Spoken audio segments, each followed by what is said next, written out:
Pronto. Que a graça e a paz do Senhor Jesus estejam com todos vocês, amém? Na verdade, vou confessar uma coisa. Da última vez que eu preguei, um pouco antes, bem, uma semana antes, mais ou menos, eu estava com um versículo que não saía da minha cabeça. Deixar vir a mim as criancinhas. E eu, beleza, né, ignora. Aí eu tive que pregar, né? Aí eu falei, não quero pregar sobre isso não, Deus. Não quero falar sobre isso. Né? Tem pessoas que têm filhos, podem falar melhor, né? Então, quando você é pastora solo, não interessa o assunto que você tem que falar, né? Mas como eu faço parte de uma equipe agora, eu falei, Deus, se o Senhor quer que esse assunto seja abordado, então tem pessoas melhores, né? E aí eu preguei outra coisa. E aí, dessa vez, acho que trocou a escala. Eu estava achando que ia pregar só em setembro, então eu estava tranquila. E como a gente vai começar o livro de Efésios, eu não precisava pregar sobre isso. Mas aí eu descobri que não, eu tinha que pregar hoje. Falei, mas eu vou pregar outra coisa, Deus. Eu vou falar sobre quem ama Deus obedece. Beleza? E comecei a preparar quem ama Deus obedece e tal, né? Toda empolgada lá. E isso começou a pesar no meu coração. Quem ama Deus, obedece. Então, Deus, quem ama Deus, obedece. Quem ama Deus, obedece. Falei, Deus, fala sério. O Senhor quer que eu pregue sobre o fim de mim? E nisso também, eu ouvi alguns podcasts e a pessoa, o pastor que estava falando, é pai, estava falando sobre criança, né? Lógico. Falei, tá bom, Deus. Então, o Senhor me ajude. Se essa é a tua palavra, então o Senhor me ajude. Mas, por algum motivo, eu fiquei desconfortável em falar sobre isso.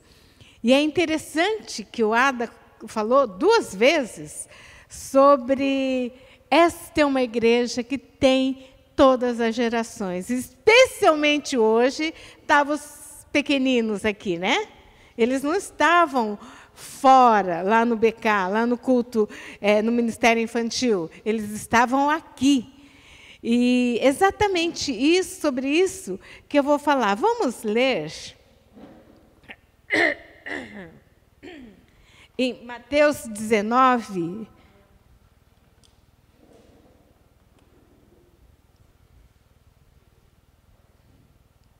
Mateus 19, 13 a 15. Diz o seguinte: então trouxeram algumas crianças a Jesus para que eles lhes impusesse as mãos e orasse.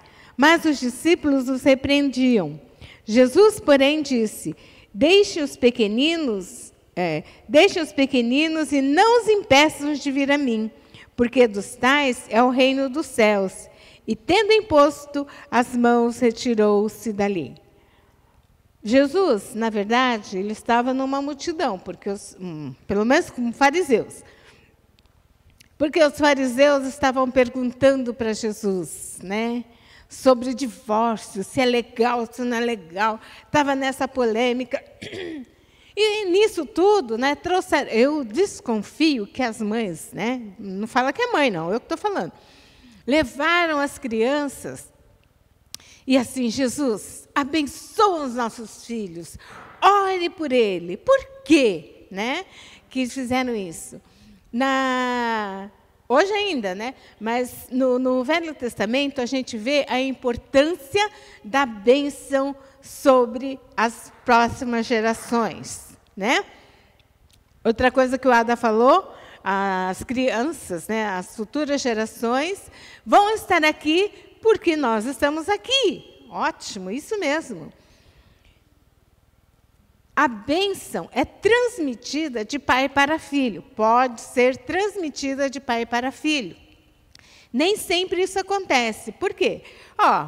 O pai não tem conhecimento de que a responsabilidade de abençoar os filhos é deles, não só do pai, mas da mãe também, é deles.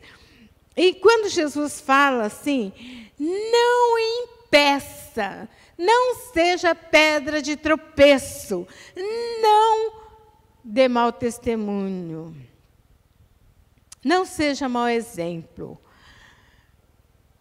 Como que um pai vai ser mau exemplo? Por exemplo, né? Eu espero que aqui não aconteça, né? Mas se você anda por aí fazendo visita e conhecendo algumas pessoas fora do circuito igreja, né? Às vezes se falam que é cristão, mas não é. Quer dizer, pelo menos não é um bom cristão. Mãe, quando está nervosa, ai, você é uma peste! Não sei por que você nasceu! Ai, você só me dá trabalho! Ai, muito teimoso! Já viu isso, né? Mãe falando isso, pai falando isso. Aí eu estava assistindo um filme, e depois eu descobri que é baseado em fatos reais, que uma mãe, né? O filho tinha adotado 3 crianças. Na verdade, ele queria um bebezico, né? Mas aí não deu certo. Ele adotou 3 irmãos e uma deles a menina era adolescente de 15 anos, terrível, né? E bem rebelde. Se adolescente já tem uma fase de rebeldia e uma criança que está lá no sistema de adoção, sofreu maus tratos, abandono, pior ainda. E eles estavam a ponto de desistir, porque, ai, que coisa terrível, né? Se você tem trabalho com seu filho, natural, que você criou desde bebê, imagina pegar uma criança de 15 anos que sofreu maus tratos, abandono. E eles estavam a ponto de desistir, porque eles não conseguiam. Aí a mãe, né, a mãe do rapaz fala assim, ela ficou apaixonada pelas crianças, falou assim, quando você ouve que você não presta, que você não é nada, que você não tem valor 5 vezes por dia, você acredita. O que realmente você tem falado para o seu filho? Ai, você só me dá trabalho. Ai, me deixa em paz um pouco. Eu sei que mãe, eu não sou mãe, né, mas sou tia. Tem hora que mãe fica esgotada, mãe, principalmente mãe, né, que às vezes está mais perto, mas pai também. Porque a criança exige uma energia que às vezes você não tem mais. E ela está lá exigindo, né? A dependência é muito grande. E uma mãe falou assim, ai, os anos passam rápido, mas os dias são longos, né? Parece que não acaba mais o dia. E é verdade. Pergunta para uma mãe que tem uma criancinha pequena em casa, um bebê com cólica que não dorme nem dia nem noite, né? Eu acho que às vezes dá vontade de jogar na parede, não sei, né? Dá uma volta para onde você veio. E às vezes pode falar besteira, né? Mas o que você está falando para o seu filho? Pedra de tropeço? Isso é o lado negativo. E tem um lado da omissão também. O que você não tem falado para o seu filho? Você tem abençoado o seu filho? Como você trata o seu filho? O maior e principal ministério que Deus deu para você, pai, você, mãe, é cuidar dos seus filhos, cuidar da sua família. Ah, mas eu sou pastor. O principal ministério que Deus deu para pai e mãe é cuidar da família. Por quê? Qualquer outra função que você fizer aqui na igreja, alguém pode substituir ou pode ficar sem, né? Às vezes a gente, né, passa uns perrengues assim, mas às vezes pode ficar sem, outra pessoa pode fazer. Cuidar dos seus filhos é só você. Não existe outro. Deus confiou para você um esposo, uma esposa e filhos. E só você pode cuidar de verdade desses filhos. Nada é mais importante. Cuidar dos filhos, zelar por eles, ser exemplo. ensinar a palavra de Deus, não só através da leitura bíblica, mas exemplo. Se você fala, na Bíblia está escrito que não pode mentir, e de repente o filho pega você mentindo, meu pai não é muito coerente, né?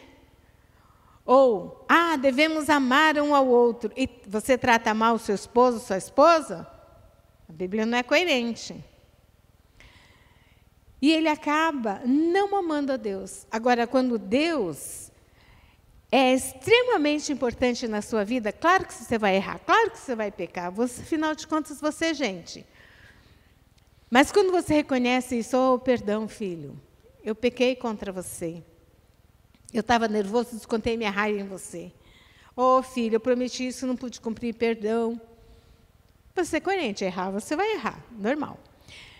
Mas quando você reconhece, e a sua paixão é Deus, você transmite essa paixão de Deus a seus filhos, né? Eu estava ouvindo o Luciano Subirá, ele falando assim, de você ensinar a seus filhos a amar a Deus sobre todas as coisas. E era sobre isso que eu ia falar. Sobre todas as coisas de todo o coração, quando você ama a Deus de todo o coração sobre todas as coisas. Aí ele fala assim, que ele chegou lá, assim, fazendo todo sarado. Sabe aquelas poses de fisiculturista, né? Para o filhinho dele, Israel, ele era pequeno. Quem é o homem mais forte do mundo? Aí ele falou, Deus. Aí ele ficou sem graça, né? Falou, olha, realmente, quem é o mais forte do mundo é Deus. Aí ele, depois de Deus, filho, você, pai, né? Aí ele chegou para a filha e falou assim, quem é o homem mais lindo do mundo? Aí ela, Jesus. E depois de Jesus, você, pai. Estava incutido na cabecinha deles, no coração deles, Deus, Jesus, são as pessoas mais importantes da vida dele, acima do pai. Como? O exemplo diário. Como que você ensina o seu filho em casa? Tem que fazer aquele culto doméstico todo dia, toda noite, sei lá. E a criança fala assim, de novo. Não, não é isso. Né? O momento de você ler a Bíblia com teu filho, de você orar com teu filho, é extremamente importante você orar com seu filho, tem que existir. Porque ele precisa saber da palavra de Deus. E não precisa ler a Bíblia, né? Não, pode ler uma Bíblia infantil, uma Bíblia juvenil, de acordo com a idade do filho. E orar. Quando eles forem sair de casa, você ora com seu filho? Filho, tchau! Fiquei livre. Ou você para e ora com teu filho. Eu sei que antigamente existia isso, mas um dia eu fui visitar uma família, né? Primeiro contato, assim. E aí eu cheguei, né? Uma família bem simples. E aí os filhos chegaram e a mãe falou assim, como é que é? Dá bênção para a pastora. Oi? Aí as crianças vieram, bênção, pastora. Na verdade, não é dar, é pede a bênção, né? Bênção, pastora. Deus abençoe e tal, né? E na hora que eu ia embora, ela chamou os filhos, dá bênção para a pastora, né? Pede a bênção, né? Aí Deus abençoe e tal, né? E eu fiquei, nossa, a família não é cristã. Não sei exatamente o que quer dizer dar bênção, né? Mas é importante você saber da importância da bênção na vida dos seus filhos. Você, como autoridade espiritual, abençoar seus filhos. E outra coisa que eles vão aprender a adorar ao Senhor é através do seu exemplo. É leve para você servir ao Senhor? É gostoso para você servir ao Senhor? Adorar ao Senhor? Ler a palavra de Deus? Nem sempre a gente tem vontade de ler. Principalmente quando chega em alguns livros que são difíceis, né? Mas você está interessado em saber o que Deus tem para dizer para você? Você transmite isso para os seus filhos. É tão legal Quando você chega e a criança, ô tia, eu li na Bíblia, opa, uma pequenininha assim, lendo na Bíblia assim, assim, assim, às vezes é uma Bíblia infantil, né? E ela fala, então, ela leu mesmo. A importância de ler. Mas se você não lê, seus filhos não vão ler também, não. Dificilmente, às vezes sim. Mas quando Jesus fala para você, para não impedir, não é para impedir de vir à igreja. É também, mas não é só isso. Impedir de ler a Bíblia. Não, é impedir também no sentido de ser mau exemplo, no sentido de você não encaminhar os seus filhos para servir ao Senhor, para honrar ao Senhor. E o que é abençoar?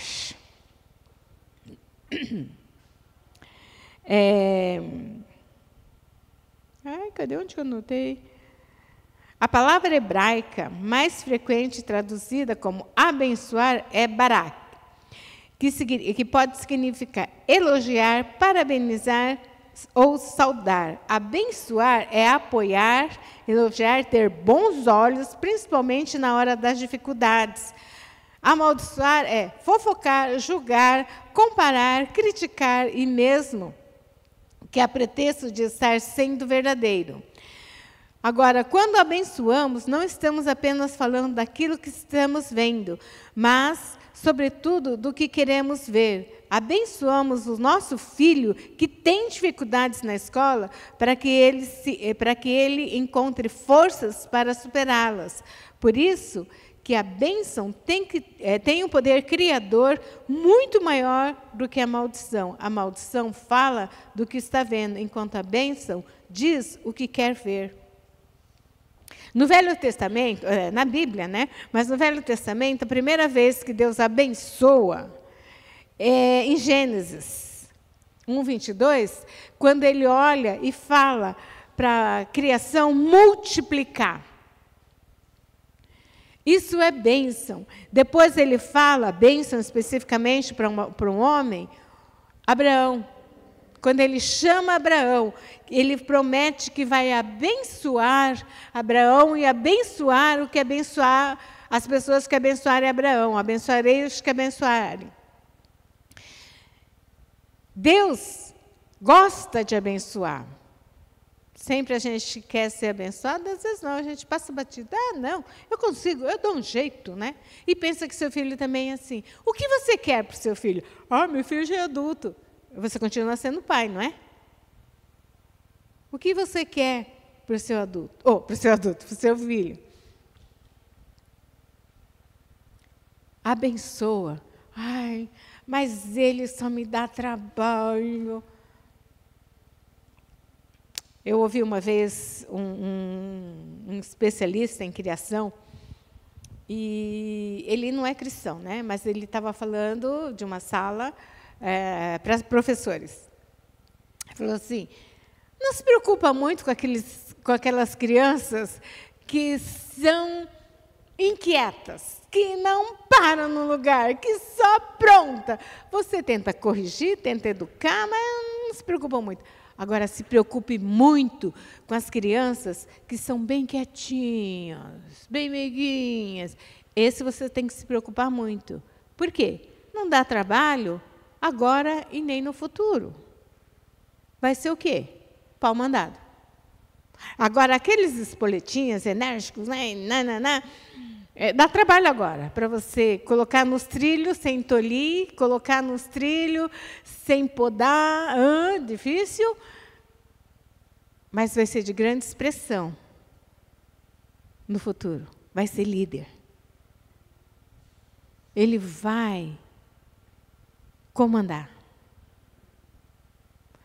E quando você tem aquele filho que dá trabalho, abençoa, Deus, me dá sabedoria para educar esse filho nos teus caminhos, mas você também tem que estar nos caminhos do Senhor, e ensinar a ser um bom cidadão. Ensinar a questionar, e essa parte é difícil, né? mas ter uma mente investigadora, ter uma mente que não se acomoda com qualquer coisa, mas que busca. E uma pessoa assim vai buscar também, se for bem encaminhada, as maravilhas da Bíblia, as coisas do Senhor.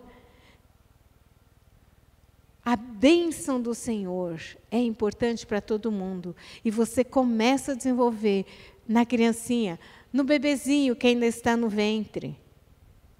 Naquele bebezinho que ainda não está no ventre. Mas de você já profetizar a bênção na vida. Você abençoar seu filho pitico assim, ou recém-nascidinho, abençoar não só a carreira profissional e ser um bom cidadão, mas também para que ele seja cidadão do reino e abençoar o cônjuge dessa pessoa, se ela for casar, porque algumas como eu são solteiras, mas se elas forem casar, abençoando. Ai, mas é pequenininho, eu vou fazer isso quando ele for jovem, aí já é tarde. Mas começa agora, que são pequenininhos. Deus prepara uma esposa, um esposo, desde já, Deus vai regando com teu amor, para que ele tenha um bom casamento, que construa família forte. Vai abençoando. Para que depois você não chore. Ah, meu filho é um bom profissional, ganha dinheiro, é respeitado por toda a sociedade, nossa! Mas não quer servir ao Senhor. Perdeu. Se fosse um pobrezinho, temente ao Senhor, era muito mais rico. Mas aquilo que você deseja para o seu filho, vai abençoando. Não estou vendo, vai abençoando. Vai te dar trabalho? Claro que vai dar trabalho. Né? Se você tivesse um robozinho, não daria trabalho, mas você tem filho. Então, abençoa. Ah, mas eu não tenho filho, mas você é tio, é tia. Ah, não tenho sobrinho natural. Quantos sobrinhos você tem por aqui na igreja? Você pensa que criança não observa? Observa sim. Uma vez uma mãe chegou para mim, a filhinha tinha 2 anos. Ela falou assim... Ai, você fala, gente, sei lá como que eu falava, gente, né? Você fala, gente, você sabe que a minha filha fala igualzinho você? Eu, oi? É, ela fala igualzinho. Eu fiquei, onde ela aprendeu isso, né? É igualzinho você. Aí um outro menino, né? Eu mandava beijo, era pequenininho também, eu mandava beijo assim, só com o dedinho. Aí a mãe falou assim, meu filho aprendeu a mandar beijo igual você, assim. Né? Eu não tinha muito... Eu encontrava de vez em quando esse menino. Mas ele viu e aprendeu. Ainda bem que não era nada nocivo, né? Mas e se você fizer alguma coisa errada e a criançadinha aqui vê? Tio fez, a tia fez, eu vou fazer também. Então, a gente tem que ter essa consciência. Por que nós resolvemos que as crianças vão participar, pelo menos no primeiro domingo, no culto? Para a criança ter noção de que ela não pertence a uma igreja chamada Ministério Infantil, lá no fundo. Ela pertence à igreja Holiness Bosque. Que cada um de vocês, cada um de nós, fazemos parte da igreja que ela frequenta. Ela, não é, ai, uma criancinha, deixa lá no BK, lá no fundo, para não atrapalhar o culto dos adultos. Eu sei que vocês não pensam assim, que vocês são legais. Mas tem gente que pensa assim. Ai, está atrapalhando. Uma vez eu esquentei com uma jovem que falou assim, ai, essa criançada fica atrapalhando no culto. Eu só olhei para ela e falei assim, eu prefiro ouvir barulho de criança enquanto eu estou pregando do que não ter criança. Elas não fazem tanto barulho. E se você fica prestando atenção só na criança, o problema é teu. Porque ela não está fazendo tanto barulho. Eu estava vendo a criança, né? não se incomode com o barulho da criança, a menos que ela esteja quebrando a igreja, né? Daí você tem que cuidar para ela não se machucar e ensinar que não pode quebrar as coisas. Mas, né? Deita no chão, arrasta a cadeira, né? Traz brinquedinho, fica brincando, não tem problema. Ela sente que faz parte de uma família, parte de uma igreja, e juntos vão adorar a Deus. Como que a criança aprende? Vendo, ser humano, né, na verdade. Vendo os outros. Se você levanta a mão, se o pai adora levantando a mão, a criança também adora levantando a mão e tal, né? Eu estava na casa de uma família, né? Aí, assim, não sei por quê, eu abri os olhos na hora da oração para a comida, e a criança estava orando assim. Coisa estranha orar assim, né? Aí, depois eu perguntei para o pai, por que a fulana estava orando assim na hora da refeição? Aí ele falou, porque a gente ora assim para ver se elas estão quietinhas ou se estão aprontando. Pai e mãe ora assim, a criança também ora assim, né? Aprende. Né? Se você ora na hora da refeição, a criança aprende. Vai fazer uma oração de 10 minutos, né? Papai do céu, abençoa essa refeição. Obrigado pela nossa família. Você vai ensinando a criança a adorar, a decorar versículo. Faz joguinho, brincadeira, você vai passando princípios bíblicos. E quando você traz a criança aqui, né? No começo é assim mesmo, tá? Não, eu quero ir para o fundo, quero ir para a salinha e tal. Mas vai aprendendo, vai vendo você. Olha, Dichan, faz assim, né? Dichan. Eles vão vendo, você vai passando valores de uma maneira informal. Nós somos corpo. Né? E eu realmente achei muito legal. Aí, mais uma vez, eu falei, Deus, né? Então, era mesmo para falar isso, né? Olha o que o Ada está falando. Nós somos corpo, nós somos família. Não somos só adultos, adolescentes no máximo. Tem criança. E da gente acolher, mesmo que não seja seu parente, mas acolher com amor. E a criança vai saber que igreja é lugar dela, que na igreja ela pode adorar ao Senhor também, né? E mais um último versículo. Ensina a criança no caminho que deve andar, e ainda quando for velho, não se desviará dele, Provérbios 22, 6. Ensina a criança, só falando? Claro que não.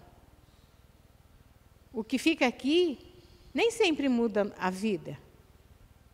Nem sempre você tem um insight, é isso. Não. Normalmente a pessoa fala e não vive. Mas quando você ensina, por exemplo, cai aqui, às vezes não tem a teoria, mas é assim que faz. Por quê? Porque papai faz, mamãe faz, o tio da igreja faz, então é assim. Vamos ensinar as crianças a andar no caminho do Senhor. Ainda quando for velho, não vai se desviar. Mas fulano foi criado na escola dominical e olha só como que está hoje. Livre-arbítrio existe para todo mundo, né?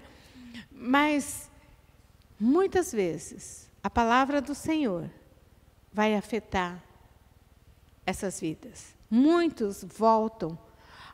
Porque eu já ouvi vários testemunhos. Porque quando eu era criancinha, eu ia na escola dominical. E aí eu estava naquela boate, e de repente eu fiquei assim, não foi isso que eu aprendi na escola dominical. Aí eu resolvi vir para a igreja. Era criancinha e estava lá na boate depois, né? Quando jovem. Mas o Espírito Santo fez lembrar e voltou.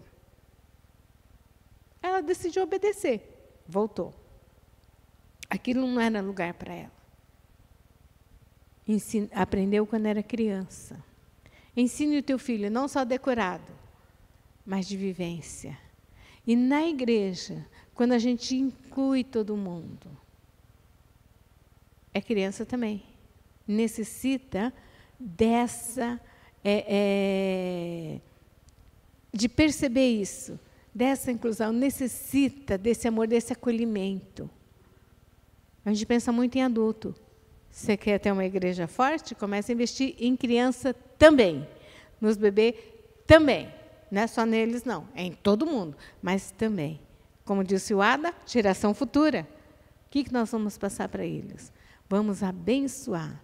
Na sua casa, antes das crianças irem para a escola, antes de você sair para o serviço, às vezes você sai antes, abençoa. Filho, eu abençoo o seu dia, que o Senhor te guarde, que o amor do Senhor possa crescer e você realmente conheça Jesus pessoalmente como Senhor e Salvador. E não Deus do papai, Deus da mamãe, Deus da igreja, mas que seja o seu Deus. Amém? Vamos ficar em pé? Pai amado, nós queremos te agradecer, Senhor Deus, porque o Senhor é nosso Deus. Obrigada, Deus, porque o Senhor ama as criancinhas e o Senhor deu essas crianças para cada pai, para cada mãe, para cada tchan, bachan, para que eles cuidassem com zelo e levassem ao caminho do Senhor. Que o Senhor possa, Deus, estar abençoando, Deus, esses pais, essas mães, para que no temor do Senhor possam encaminhar esses filhos, possam falar do Senhor a esses filhos, possam ser exemplo. Eu sei que muitas vezes, Deus, é difícil, cansa, mas que o Senhor esteja renovando, não só as forças físicas, mas as forças emocionais, que eles possam vencer as batalhas no dia a dia, Pai. E essas crianças possam crescer abençoadas, não só pela família, mas também pela igreja do Bosque. Que essas crianças possam sentir que aqui é o lugar delas, onde elas conhecem o amor de Deus. Que nós possamos ser uma igreja, Pai, aberta para todos, desde o bebezinho até o mais idoso, desde o mais humilde até o mais abastado, que a gente não tenha diferença de cor, raça, ou diferença social, ou idade, mas que nós possamos sempre saber que no corpo de Cristo há espaço para todos e possamos acolher essas pessoas. Agora, Pai, também esteja abençoando esse momento da ceia, esteja abençoando, Deus, para que através dessa ordenança que o Senhor deu, nós possamos perceber mais uma vez que nós te amamos, possamos perceber mais uma vez o teu amor imenso por nós, possamos perceber e despertar o nosso coração mais uma vez que o Senhor está voltando. Então nós temos que evangelizar, falar da tua palavra, Deus, também para apressar a tua volta e para que um número maior de pessoas sejam salvas, conheçam a ti. Por isso, Deus, nós pedimos a tua bênção nesse momento de ceia e consagramos, Pai, esses elementos para a tua glória, Deus. Que através disso nós possamos perceber que somos um corpo. Mais uma vez isso seja fortalecido. Em nome de Jesus. Amém.